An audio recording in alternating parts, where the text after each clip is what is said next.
नमस्कार दोस्तों, आज मैं आप सभी को अजा एकादशी व्रत की कथा सुनाने जा रही हूँ। अजा एकादशी का व्रत करने से न सिर्फ जन्म जन्मांतर के पाप करते हैं, बल्कि इस कथा के श्रवण करने मात्र से अश्वमेध यज्ञ का फल भी प्राप्त होता है और साथ में मिलता है विष्णु जी का विशेष कृपा आशीर्वाद। इस पावन व्रत की कथा सुनने मात्र से ही दरिद्रता, रोग और कष्ट दूर हो जाते हैं। कहते हैं जो श्रद्धा से यह व्रत करता है उसके जीवन में सुख, समृद्धि और शांति अस्थायी हो जाती है। आइए जानते हैं दोस्तों अजा एकादशी की दिव्य और चमत्कारी कथा, जिसके सुनने से आपके भी जीवन में चमत्कार होने लगेंगे और आपका जीवन भी बदल सकता है। तो चलिए इस कथा को पूरे अंत तक सुनते हैं।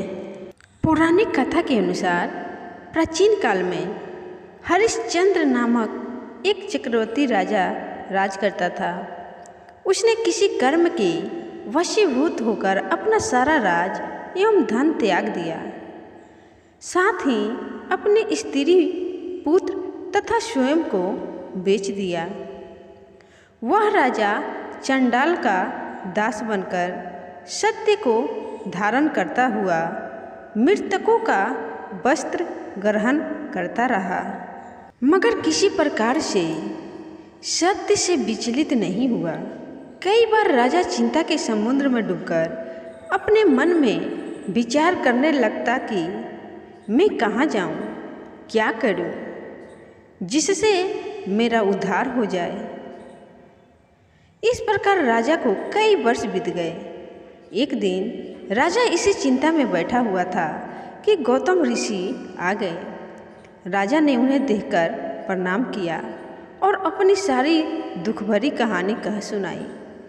यह बात सुनकर गौतम ऋषि कहने लगे कि हे राजन, तुम्हारे भाग्य से आज से 7 दिन बाद भाद्रपद कृष्ण पक्ष की अजा नाम की एकादशी आएगी।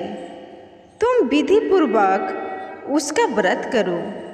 गौतम ऋषि ने कहा कि इस व्रत के पुण्य प्रभाव से तुम्हारे समस्त पाप नष्ट हो जाएंगे। इस प्रकार राजा से कहकर गौतम ऋषि उसी समय अंतर ध्यान हो गए। राजा ने उनकी कथा अनुसार एकादशी आने पर विधि पूर्वक व्रत एवं जागरण किया। उस व्रत के प्रभाव से राजा के समस्त पाप नष्ट हो गए। स्वर्ग से बाजे बजने लगे और पुष्पों की वर्षा होने लगी। उसने अपने मृतक पुत्र को जीवित और अपनी स्त्री को वस्त्र तथा आभूषणों से युक्त देखा। व्रत के प्रभाव से राजा को पुनः राज्य मिल गया। अंत में वह अपने परिवार सहित स्वर्ग को गया। हे राजन, यह सब अजा एकादशी के प्रभाव से ही हुआ। अतः जो मनुष्य यत्न के साथ विधि पूर्वक इस व्रत को करते हुए रात्रि जागरण करते हैं, उनके समस्त पाप नष्ट होकर अंत में स्वर्ग लोक को प्राप्त होते हैं। इस एकादशी की कथा के श्रवण मात्र से अश्वमेध यज्ञ का फल मिलता है। तो प्रेम से बोलिए दोस्तों, विष्णु भगवान की जय।